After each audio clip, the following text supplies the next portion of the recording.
नमस्कार दोस्तों, आप सभी का वन स्टडी में स्वागत है। Today we are starting class 10th history and our first topic is chapter number 1, the rise of nationalism in Europe. इसके साथ साथ हम लोगों ने क्लास 10 साइंस भी स्टार्ट किया है, तो आगे के सारे वीडियो से अपडेट रहने के लिए इस चैनल को please subscribe and also like this video. तो चलिए टॉपिक को स्टार्ट करते हैं।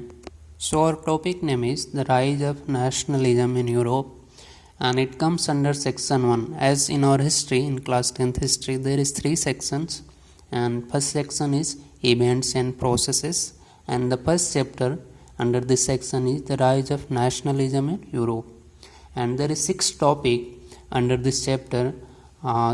All 6 topics are the French revolutions, the making of nationalism in Europe, the age of revolutions, the making of Germany and Italy, visualizing the nations, and the last is nationalism and imperialism. As we are studying history, so let me tell you what is history. So history is a study of significant human events which help us to understand our past, then our present, and we can also figure out how to shape our future as well. And also in similar circumstances and similar situations, history will repeat itself. Okay, so major thing is history is the study of significant human events. Okay, significant human events only. Must notice that it's only significant human events, study of significant human events. तो हमारा पहला जो topic है वो है the rise of nationalism in Europe. So इसमें 2 important points, एक तो है नेशनलिज्म और एक है यूरोप। तो यूरोप में हम लोग कुछ पार्ट, जैसे मेजर जो हमें पढ़ना है वो फ्रांस है, इटली, जर्मनी और कुछ ब्रिटेन को हम लोग देखेंगे। और नेशनलिज्म क्या है, तो नेशनलिज्म एक तरह से एक समूह है, एक सिमिलर यानी कि same race, same language and same history रखने वाले लोगों का एक, बोल सकते हैं, एक ग्रुप जो एक इंडिपेंडेंट कंट्री की डिमांड कर रहा होता है या फिर इंडिपेंडेंट कंट्री की मांग कर रहा होता है। ठीक है, तो नेशनलिज्म को हिंदी में राष्ट्रवाद बोलते हैं। ठीक है, यानी राष्ट्र के प्रति प्रेम और एक ऐसे राष्ट्र की कल्पना जिसमें सारे कॉमन फीचर्स, यानी कि सभी लोगों का एक नेशन स्टेट, यानी आज का जो हमारा कंट्रीज जो सारे हैं डेमोक्रेटिक एंड ऑल, उसको हम लोग नेशन स्टेट के तौर पे इस चैप्टर में पढ़ने वाले हैं। तो ये चैप्टर एक्चुअली स्टार्ट होता है एक फिगर के साथ, और वो पिक्चर है आपका, ये पिक्चर है फ्रेडरिक शरियो का, एक फ्रेंच आर्टिस्ट है जिन्होंने 1848 में एक 4 सीरीज़ का एक यानी 4 प्रिंट्स बनाया था। और एक्चुअली उनका कल्पना है, एक ड्रीम है डेमोक्रेटिक एंड सोशल रिपब्लिक्स का। तो इस पिक्चर में बहुत कुछ बोला गया है, मैं 1 बाय 1 आपको बताऊंगा। तो सबसे पहले तो आप एक देख रहे होंगे यहाँ पे एक स्टैचू है, इसको स्टैचू ऑफ यूनिटी बोला जाता है, जिसकी एक हाथ में आपका मशाल है यानी टॉर्च ऑफ इनलाइटमेंट है, और दूसरे हाथ में charter of rights of man है। ठीक है, और ये लेडीज़ का ही फिगर लिया जाता है, चूँकि जो फ्रांसीसी जो क्रांति स्टार्ट हुआ था उसमें स्वतंत्रता को यानी कि इंडिपेंडेंस को या फिर एक नेशन को एक महिला का रूप दिया गया, और वहीं से चीज़ें स्टार्ट हुई। और अभी भी जो हम बोलते हैं भारत माता, एक औरत यानी कि एक लेडीज़ का हम लोग कल्पना करते हैं एज ए नेशन इंडिया, तो वो चीज़ें फ्रांस से ही स्टार्ट हुई। तो यहाँ वो ये आपको शो कर रहा है कि स्टैचू ऑफ यूनिटी एक तरह से आपका इंडिपेंडेंट एंड डेमोक्रेटिक इमेज का आपका एक शो है। और आप देख रहे हैं कि एक लंबा क्यू है, बहुत सारे कंट्री, आप पहले जर्मनी है, फिर फ्रांस का फ्लैग आप देख रहे हैं। यहाँ पे बहुत सारा कूड़ा फेंका गया, आप देख सकते हैं कि ये जो है ये आपका राजा का जो ताज होता है, यानी कि ये लोग डायनेस्टी को ओवरथ्रो करके डेमोक्रेटिक एंड रिपब्लिक बनना चाह रहे हैं, जो कि ये शो कर रहा है, उसके लिए अप्रोच कर रहे हैं। ठीक है, और बहुत लोग आप देखेंगे इसको क्रॉस भी कर चुके हैं। तो उसमें कुछ कंट्री आते थे उस समय 1848 में, जैसे कि यूएस हो गया आपका, अमेरिका हो गया, स्विट्ज़रलैंड हो गया, तो ये सारी चीज़ें उस समय डेमोक्रेसी हो चुका था उनमें। और ऊपर का जो फ्रेटर्निटी जो आपका दिया हुआ है, जो कि स्वर्ग से एक्चुअली देख रहे हैं according to Frederic Sorrieu, from heavens Christ saints and angels, ऊपर से इन सारी चीज़ों को जो भी इवेंट्स हो रहे हैं regarding being a nation state and be democratic and republic country, ये सारी चीज़ें ऊपर से वो देख रहे हैं। तो ये इस फिगर का ओवरऑल आपका व्यू है। अकॉर्डिंग टू शरीयो, जिनका ये फिगर आपने देखा, प्रिंट देखा, उनके अनुसार अलग देश के लोगों की पहचान आप दो तरीके से कर सकते हैं। First one is there flags, उनका झंडा क्या है, and second is there custom, national costume यानी कि उनका पहनावा कैसा है। तो अकॉर्डिंग टू फेडर्यूक ये दो मेजर पैरामीटर है जिसके अनुसार आप बोल सकते हैं कि ये अलग कंट्री का है या फिर एक कंट्री का है। अब बात आती है कि जो नेशनलिज्म है यूरोप में, उसका मोटो क्या था। तो जब नेशनलिज्म वहाँ पे आया यूरोप में, उस समय वहाँ पे बहुत सारे मल्टीनेशनल डायनेस्टिक एम्पायर्स थे यूरोप में, उनको ओवरथ्रो करके एक नेशन स्टेट की इमेजिनेशंस के रूप में जो नेशनलिज्म है यूरोप में वो आगे बढ़ा। तो ये था आपका इस टॉपिक का इंट्रोडक्शन पार्ट। तो चलिए हम लोग अब टॉपिक पे चलते हैं। तो हमारा जो फर्स्ट जो टॉपिक है वो है the French revolution and the idea of the nation. तो फ्रेंच रेवोल्यूशंस को एक क्लियर एक्सप्रेशन बोला जाता है नेशनलिज्म का यूरोप में, जो कि 1789 में हुआ था, 14 जुलाई 1789। और 14 जुलाई को ही फ्रांस का आपका इंडिपेंडेंस डे भी मनाया जाता है। इंडिपेंडेंस डे 14 जुलाई को ही अभी भी मनाया जाता है। तो वहाँ पे फ्रेंच रेवोल्यूशन हुआ क्यों था आखिर, तो उस समय लुई 16वां का एक बर्बन डायनेस्टी का वहाँ पे शासन चल रहा था और उसी के विरोध में वहाँ पे रेवोल्यूशंस हुए थे, जो कि हम लोग पीछे पढ़ चुके हैं। और वहाँ का जो भी कम्युनिटी थी उसको यूनाइट करने का क्या रीज़न था, तो दो रीज़न थे। द आइडिया ऑफ द ला पैट्री यानी द फादरलैंड, और दूसरा था ले सिटियोन यानी the citizen, United community enjoying equal rights under constitution. तो ये दो रीजन्स थे, आइडिया थे जो यूनाइट किया। और अब हम पढ़ते हैं कि जब रेवोल्यूशंस हुए यानी 1789 के बाद फिर चीज़ें क्या बदली, क्या क्या चीज़ें बदली। तो कुछ चीज़ें हैं जो आप नोट कर लेंगे या फिर ध्यान देंगे। तो पहला चीज़ है कि न्यू फ्रेंच फ्लैग आपका बना, जो कि ट्राई कलर का था, ठीक है। State generals was elected by the body of active citizen, और उसका नामकरण दिया गया नेशनल असेंबली। अब कोई राजा का भवन नहीं, अब एक नेशनल असेंबली था जिसमें चुने हुए प्रतिनिधि स्टेट जनरल जाते थे, ठीक है। New hymns were composed and oaths taken in the name of nation. नए आपका एंथम और सारी चीज़ों का निर्माण हुआ और जो भी थे शपथ लिया गया किसके नाम पे, तो नेशन के यानी देश के नाम पे शपथ लिया गया। Uniform laws for all citizen, uniform law लाया गया। Internal customs duty and dues abolish किया गया। Uniform system of weights and measures adopted. और सबसे लास्ट जो इम्पोर्टेंट चेंज आया वो था French become common language of the nation, ठीक है। तो ये एक अपने आप में बहुत बड़ा बदलाव था यूरोप में, खासतौर से फ्रांस में अगर देखा जाए तो एक मेजर चेंजेस था।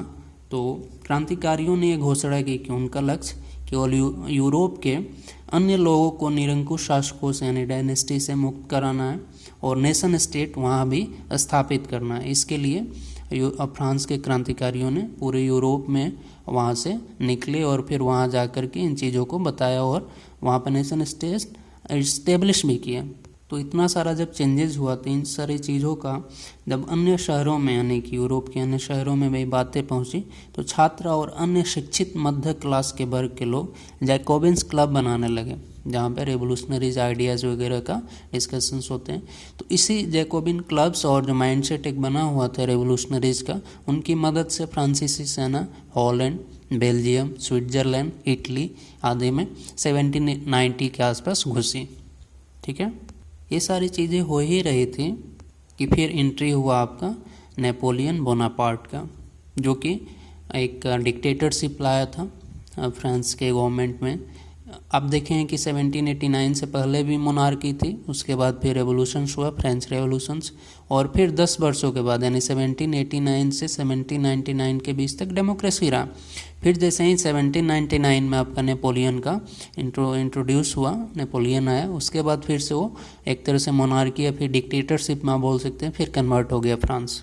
तो जब नेपोलियन आया तो फिर उसने एक कोड लाया था जिसको सिविल कोड ऑफ 1804 या फिर नेपोलियन कोड बोलते हैं।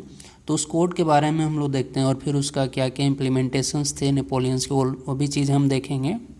तो फ्रांस में जो कोड लाया था नेपोलियन कोड, उसके कुछ पॉजिटिव पॉइंट थे जो हम देखेंगे। जो सबसे जो पहला इम्पॉर्टेंट पॉइंट था कि जन्म आधारित विशेषाधिकार समाप्त कर दिए, यानी कि प्रिविलेजेस बेस्ड ऑन बर्थ उसको उसने एबॉलिश कर दिया। इक्वालिटी बिफोर लॉ लाया, यानी राइट टू प्रॉपर्टी, ये भी सारे चीज़ें बना दिए, जिसका जो है पहले क्या होता था कि पीजेंट सारे आप बोल सकते हैं कि रेंट पे सारे चीज़ें ले करके उगाते थे और फिर साहूकार को या फिर लैंडलॉर्ड को फिर सारे चीज़ें लौटाना पड़ता था। तो सारे को राइट टू प्रॉपर्टी कर दिया। Transport and communication systems were improve, ठीक है। तो ये सारी चीज़ें थी जो पॉजिटिव हुई थी, और कुछ नेगेटिव भी हुई थी, जैसे कि जो टैक्सेस थे वो बहुत ही बढ़ा दिए थे, इंक्रीज टैक्सेशन। फिर सेंसरशिप लगा दिया था, यानी कि कोई भी उसके विरुद्ध कुछ लिख नहीं सकता, कुछ बोल नहीं सकता, ठीक है। और तीसरा जो था कि एक फोर्सफुली लोगों को फ्रेंच आर्मी में शामिल करना, ताकि वो अपने मंसूबे को, यानी जो भी अटैक करना था अलग, यानी साम्राज्य को विस्तार करना था, उन सारी चीज़ों में फ़ायदा हो सके।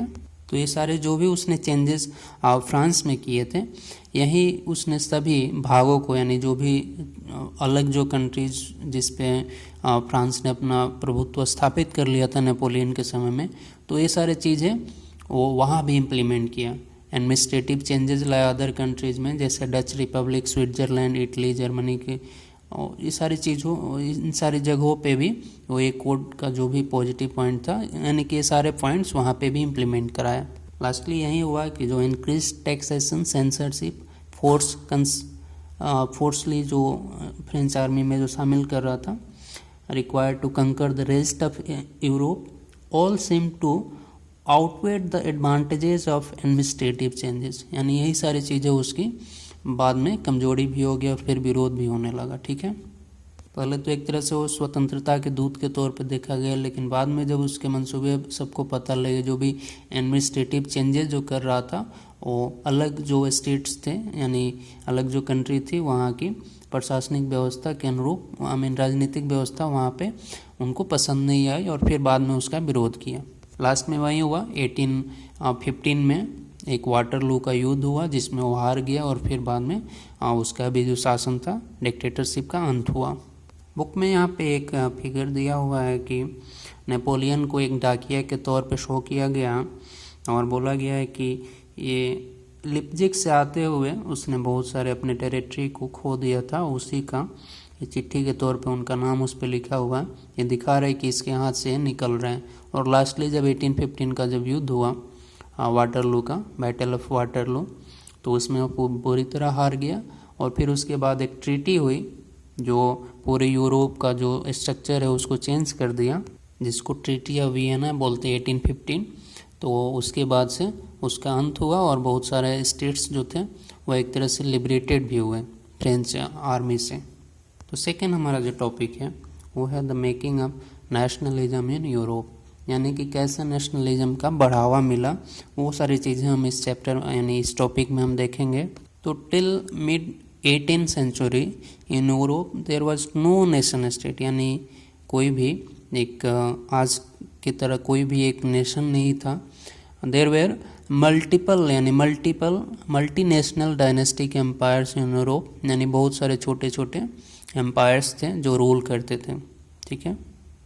और नेशनलिज्म का जो एक बाइंडिंग फोर्स था, the binding force of different diverse groups were a common allegiance to the empire, यानी कि उसके विरोध जो डायनेस्टी थी उसके विरोध एक तरह से सारे लोगों का एक बोल सकते हैं गुस्सा या फिर उन लोगों की नाराज़गी ही सारे लोगों को इकट्ठा की, ठीक है।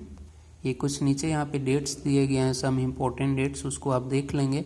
मैं बोलूँगा कि ये सारे चीज़ें पढ़ने के बाद इस वीडियो से आप बुक्स को भी, एनसीईआरटी बुक्स को एक बार आप ज़रूर पढ़िएगा। इन सारी चीज़ें भी याद करने योग्य है, तो ज़रूर आप इस पर नोटिस कीजिएगा। तो इसका जो सब टॉपिक है वो है the aristocracy and the new middle class. तो पहले का अगर हम इक्वेशन देखें तो पहले दो वर्ग होता था। एक तो हो गया एरिस्टोक्रेसी यानी एलाइट क्लास, यानी ऊंचे इकोनॉमिक्स जो स्ट्रॉन्ग थे यानी जो धनवान थे उनका एक क्लास था, और दूसरा एक पीजेंट्री यानी कि गरीब जो मजदूर जो उनके अंदर काम करते थे उसके लिए वो था। दो ही क्लास था। तो इसमें इक्वेशंस डायनेस्टी यानी जो भी राजा के लोग थे वो नज़दीकी लोग होते थे एरिस्टोक्रेसी वाले, और जो भी मजदूर है उनका शोषण किया जाता था। बाद में इक्वेशन क्या हुआ कि आफ्टर इंडस्ट्रियलाइजेशन इन इंग्लैंड जो second half of the 18th century हुआ, और in France and Germany in 19th century, middle class जो था वो फिर इमर्ज हुआ, यानी कि उनका जो हुआ वो एक तरह से विकास हुआ, वो आगे बढ़े, इंडस्ट्रियलिस्ट बने, बिजनेसमैन बने, प्रोफेशनल बने, ठीक है, कम ही नंबर में थे लेकिन वो बने। उसके बाद क्या हुआ कि उन्हीं लोगों के द्वारा फिर एक मूवमेंट की तरह एक आइडिया जो था उसका डेवलपमेंट हुआ टू एबॉलिश एरिस्टोक्रेटिक प्रिविलेजेस, ठीक है, और ये भी आपको रेवोल्यूशंस में मदद की। इसके बाद जो हमारा सेकंड जो सब टॉपिक है वो है what did liberal nationalism stand for. तो सबसे पहले हम देखते हैं लिबरलिज्म क्या है। तो एक लैटिन वर्ड से बना है लिबर, जिसका मतलब होता है फ्री, और जो हमने ऊपर पढ़ा कि एक मिडिल क्लास इमर्ज हुआ था। तो for new middle class liberalism stood for freedom for individual and equality of all before the law. और इसके अलावा भी कुछ उसमें पॉइंट थे जो रेवोल्यूशंस को स्ट्रेंथ किए। जो एक था आपका सफरेज, यहाँ देख रहे हैं। तो फ्रेंच रेवोल्यूशंस के बाद भी जब नया जो गवर्नमेंट बना उसमें भी केवल जिनका प्रॉपर्टी था वही वोट कर सकते थे, महिलाएं नहीं वोट कर सकती थी, वुमेन्स का कोई राइट नहीं था वोटिंग का। उसके बाद जब नेपोलियन है उसमें भी आपका एक तरह से महिलाओं को सीमित रखा गया, यानी कि उनको भी नहीं वोटिंग दिया गया। तो ये भी चीज़ें उसमें स्ट्रेंथ की। एक आता है कि इकोनॉमिक स्फेयर में, यानी कि इकोनॉमिकली क्या था लिबरलिज्म का मतलब, तो उसमें बोला जाता है कि उस in economic sphere liberalism stood for freedom of market and abolition of state imposed taxes या restrictions on movement of goods and capital, ठीक है। तो नेपोलियन के समय, नेपोलियन प्रशासन के समय 39 स्टेट्स बनाए गए थे, और उस समय 5% कस्टम ड्यूटी था ईच स्टेट्स का। तो आप समझ सकते हैं 39 है, अगर 4-5 भी स्टेट्स आपको पास करते हुए अगर गुड्स को ले जाने हैं तो कितने ज़्यादा टैक्सेस हो जाते थे। और उस समय मेजर करने का एक क्लॉथ जो भी होते थे कपड़े, उनका जो मेजर करने का जो यूनिट था वो था एल, और वो भी डिफरेंट स्टेट्स में डिफरेंट आपका वैल्यू पुट करता था एल, यानी कि मेजरमेंट भी सेम नहीं था। बाद में चल के 1834 में A custom union या जोल्वेरिन was formed at the initiative of Prussia and joined by most of the German state। उन्होंने फिर टैरिफ जो भी थे, टैरिफ बैरियर, उसको एबोलिश कर दिया, और जो करेंसी था उस समय ऑलमोस्ट 30 करेंसी चल रहा था, उसको घटा करके केवल 2 करेंसी रखा। और उसके बाद फिर रेलवे भी इसमें मदद किया, और जो भी कैपिटल एंड गुड्स थे उसके मोबिलिटी में वो भी रेलवे ने भी बहुत बड़ा योगदान दिया। नेक्स्ट है न्यू कंजर्वेटिज्म आफ्टर 1815। 1815 क्या है, तो नेपोलियन जब हारा और जो ट्रीटी हुआ वियना के ट्रीटी, उसके बाद आप समझिए कि नेपोलियन के हार के बाद हुआ क्या। तो नेपोलियन को हराने वाले जो भी पावर्स थे, यूरोपियन पावर्स, ब्रिटेन, रसिया, प्रशिया, ऑस्ट्रिया, वो लोग एक ट्रीटी ऑफ वियना 1815 में एक ट्रीटी किया, और उसका जो होस्ट किया था वो ड्यूक मेटरनिच ने किया था। ऑस्ट्रिया का जो ड्यूक था उसने किया था, चांसलर। और फिर इन्होंने किया क्या कि जो भी मोनार्कीज जो थी उसको to restore monarchy that has been overthrown by Napoleon and create conservative orders, यानी जो भी पहले की जो मोनार्की थी जिसके विरोध में फ्रेंच में रेवोल्यूशंस हुआ, फिर नेपोलियन आया, और इसके बाद फिर उन्होंने क्या किया, तो फिर से पुराने जो डायनेस्टी थे जिसको हटाया था रेवोल्यूशनरीज ने, फिर उसी को उन्होंने फिर से रीस्टोर कर दिया, फिर से सत्ता में ला दिया। तो आप समझ सकते हैं कि वो भी एक रीज़न बना लोगों को कि ये क्या, फिर जो भी उन्होंने मेहनत किया था, जो भी रेवोल्यूशंस किए थे, उसके बाद भी फिर वहीं डायनेस्टी आ गई, फिर वहीं कंजर्वेटिज्म आ गया। तो ये भी रीजन्स था एक उनका विरोध का। तो जो भी डायनेस्टी है वो तो डायनेस्टी तो असहनशील होते ही है, बहुत ही निरंकुश शासन होता है। और उसके अलावा भी क्या किया कि जो भी फ्रांस की सीमा थी वहाँ पे बहुत सारे राज्य बसा दिए ताकि उसका साम्राज्य नहीं फैला। जैसे नीदरलैंड को बेल्जियम में मिला दिया गया, जेनेवा को साउथ में बसा दिया गया। ऐसे ही बहुत सारे पार्ट को अदर कंट्रीज ने, यूरोपियन पावर जिसने हराया था उसको फ्रांस के हाथ से मतलब उसके हाथ से उसके साम्राज्य से अपने साम्राज्य में मिला लिया। जैसे प्रसिया को पश्चिमी भाग मिल गया उसका, ऑस्ट्रिया को नॉर्थर्न इटली मिल गया। तो ऐसे करके उन्होंने आपस में बांट लिए जो भी विजित स्टेट्स थे।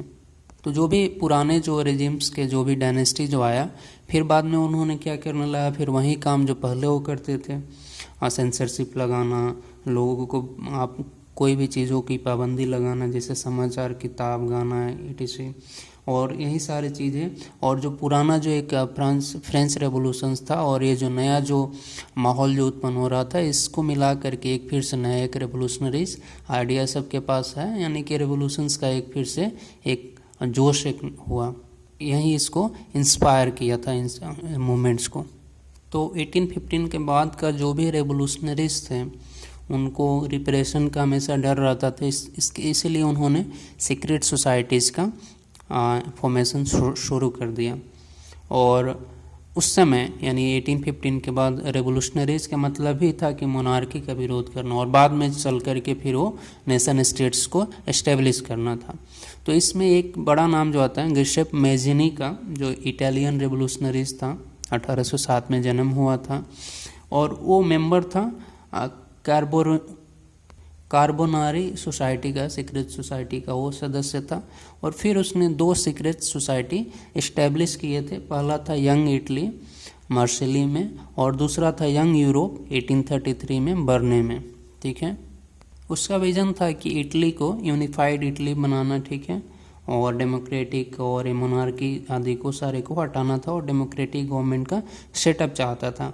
और उसके बारे में मेटरनिच ने, यानी कि जो ऑस्ट्रिया का जो चांसलर था, उसका कहना था, मैजिनी के बारे में कहा था, the most dangerous enemy of our social order. तो ये भी ध्यान दीजिएगा ये स्टेटमेंट। नेक्स्ट हमारा जो टॉपिक है, third topic is the age of revolutions 1832-1848। Conservative regimes, जब 1850 बाद के जो भी रेजिम आया उसमें पावर में आने के बाद लिबरल नेशनलिस्ट और जो एजुकेटेड मिडिल क्लास थे वो उनका आंदोलन को बढ़ाने लगे और उसका विरोध करने लगे in most part of the Europe like Italy, Germany, Ottoman empire, Ireland, Poland etc में। लास्टली 1830 में यानी 1830 में फ्रांस की जो बर्बन डायनेस्टी थी उसको लिबरल्स ने सत्ता से हटा दिया, यानी पावर से उसको ओवरथ्रो कर दिया, और कॉन्स्टिट्यूशनल मोनार्की लाया लुइस फिलिप की अगुवाई में। इसके बाद मेटरनिच ने एक रिमार्क में कहा था कि when France sneezes the rest of Europe catches cold. ठीक है, ये भी चीज़ें, ये भी स्टेटमेंट ध्यान दीजिएगा। इसके बाद एक और इवेंट हुआ कि Greek war of independence, Greece का जो था वो इंडिपेंडेंस होना किससे, ऑटोमन एम्पायर से। तो उनका था कि 1821 से उन्होंने स्टार्ट किया रेवोल्यूशन, और लास्टली 1832 में उनको एक इंडिपेंडेंट स्टेट का दर्जा मिल गया। ट्रीटी ऑफ कस्तुनतुनिया बोलते हैं हिंदी में इसको, तो उसका एक ट्रीटी हुआ 1832 में, और वहाँ से वो इंडिपेंडेंट हो गया। तो ग्रीस का भी इंडिपेंडेंस एक तरह से इसको और रेवोल्यूनाइज किया यूरोप में, अदर कंट्रीज में रेवोल्यूशन जो चल रहे थे उसको लेकर। फिर हमारा एक टॉपिक आता है the romantic imagination and national feeling. तो रोमांटिसिज्म क्या था, तो एक कल्चरल मूवमेंट था। Its artist generally criticize glorification of reason of science and focused on emotions, intuitions and mystical feelings. Their effort was to create a sense of shared collective heritage, a common cultural parts as a basis of a nation. जैसे nationalism तो बहुत तरह से आता है, wars हो गया, territorial expansion हो गया, कल्चर हो गया, आर्ट।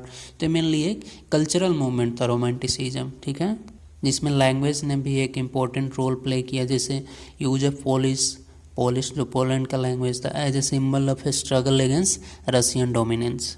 फिर नेक्स्ट टॉपिक है हमारा hunger, hardship and popular revolts.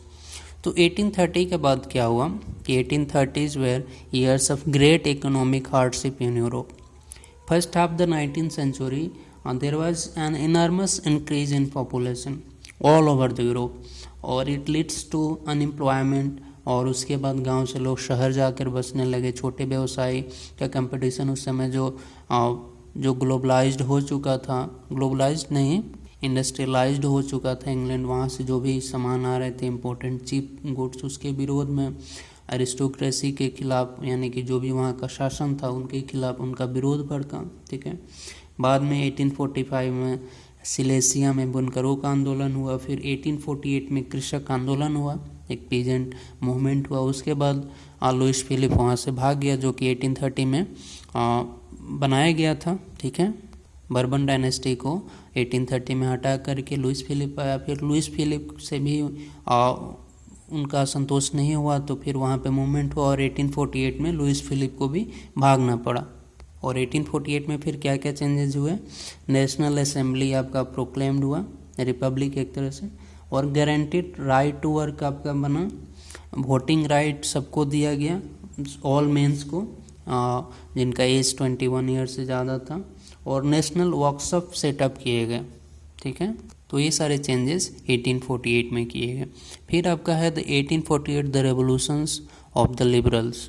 ये तो हम लोगों ने पढ़ा 1848 तक फ्रांस में क्या क्या हुआ। इसी के पैरेलल में यूरोप के अदर कंट्रीज में भी सिमिलर डिमांड्स थे मूवमेंट्स का या रेवोल्यूशंस का। Constitutionalism with national unification, creation of nation state on parliamentary principles, freedom of press, freedom of associations। तो ये सारे डिमांडों के साथ अदर कंट्रीज में भी रेवोल्यूशंस हो रहे थे। उसमें एक था आपका जर्मनी।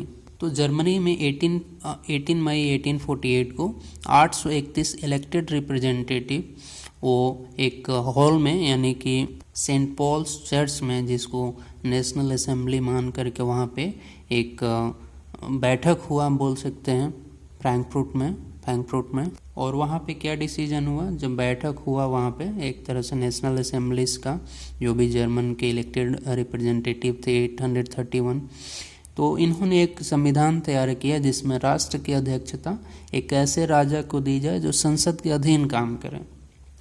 और यह पद, अध्यक्ष का पद, फ्रेडरिक वेलहम सेकंड को, यानी जो प्रशिया का जो राजा था उसको दिया गया, जो बाद में उसने इनकार कर दिया। ठीक है, वह इसके विरोध दल में शामिल हो गया, यानी कि इसका अपोज किया कि नहीं, ऐसा संविधान हमें नहीं लाना है। और बाद में इस जो भी एफर्ट्स जो थे, यानी जो भी रेवोल्यूशंस थे, एक नया कॉन्स्टिट्यूशनल नेशन का क्रिएशन का डिमांड, इसको दबा दिया गया। तो आगे हम लोग देखेंगे कि जर्मनी का यूनिफिकेशन कैसे हुआ। तो चलिए नेक्स्ट टॉपिक पे। तो हम लोगों ने देखा कि 1848 में मिडिल क्लास लोगों ने, इलेक्टेड रिप्रेजेंटेटिव लोगों ने जर्मनी को एकीकृत करने की कोशिश की, nation state govern by elected parliament का।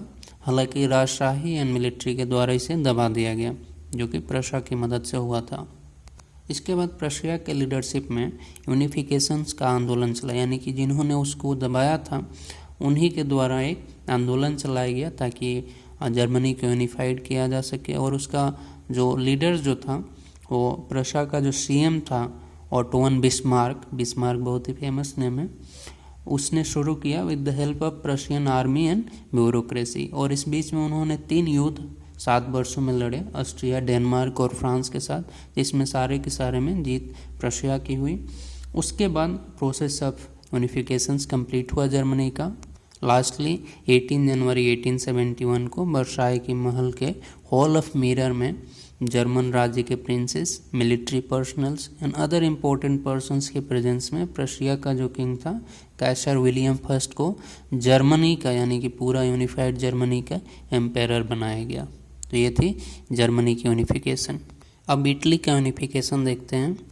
Till mid of 19th century Italy जो था वो 7 स्टेट्स में डिवाइडेड था, जिसमें से केवल एक सर्डिनिया पेडमोंट को इटली के ही रूलर चला रहे थे, और जो भी थे पार्ट जैसे जो नॉर्थ पार्ट था, साउथ पार्ट था, यानी अदर पार्ट, वो सारे बाहरी जो लोग थे उनके द्वारा रन किया जा रहा था, उनके द्वारा रूल किया जा रहा था। जैसे अगर नॉर्थ पार्ट की बात करें तो ऑस्ट्रियन हैसबर्ग के द्वारा, सेंट्रल जो पार्ट था वो पोप के द्वारा, और southern under bourbon king of Spain था, यानी साउथर्न पार्ट जो था वो बर्बन किंग ऑफ स्पेन को द्वारा रूल किया जा रहा था। आउट ऑफ 7, जैसा मैंने बताया, केवल एक ही था सर्डिनिया जिसको इटालियन राजा उसको रूल कर रहे थे। ड्यूरिंग द 1830s मेजिनी ने एकीकृत इटली का प्रोग्राम बनाया। मेजिनी ने इसके लिए यंग इटली जो कि एक सेक्रेट सोसाइटी थी उसको बनाया।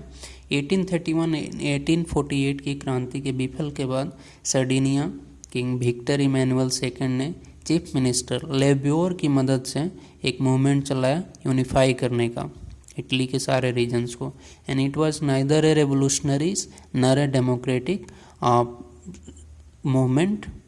Lastly Sardinia defeated Austrian forces in 1859, और सैनी की जो अगुवाई कर रहा था अगस्त पे गैरबाल्डी कर रहा था। यानी कि दो इम्पोर्टेंट नाम हैं इटली के यूनिफिकेशंस में। जो प्रोग्राम बनाया वो तो मेजनी ने बनाया, लेकिन एक लेब्योर जो कि चीफ मिनिस्टर था और सर्डिनिया का, और दूसरा जो है एक आर्मी मैन था गुस्पे गैरबाल्डी जो था, उसने इन दोनों चीज़ों में मदद की इटली के यूनिफिकेशंस में। और लास्टली 1861 में विक्टर इमैनुअल सेकंड को यूनिफाइड इटली का राजा घोषित किया गया, एम्पेरर बना।